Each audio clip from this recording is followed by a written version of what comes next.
לפני כחצי שעה, בתום עצרת ההזדהות בכיכר מלכי ישראל בתל אביב, היה ניסיון לפגוע בראש הממשלה יצחק רבין.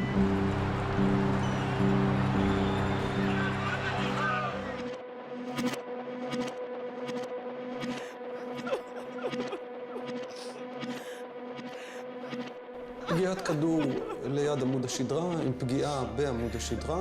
ויבואו עליו כל הקללות אמן ואמן! חור בגב שריטש את הטחול.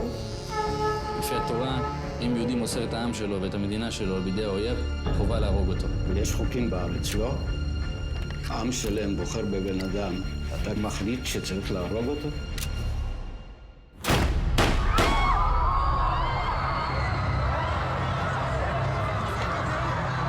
בכיכר מלכי ישראל היו יריות לפני שעה קלה. עד כה ידוע שראש הממשלה נפגע ופונה לבית החולים איכילוב בתל אביב.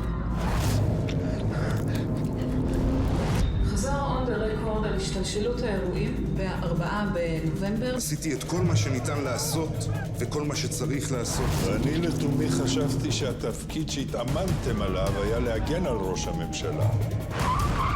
אמרו לך מראש איזה ציר יהיה ציר פינוי לבית חולים בשעת חירום? מה היה קורה אם הוא היה מגיע 2 דקות קודם לכן?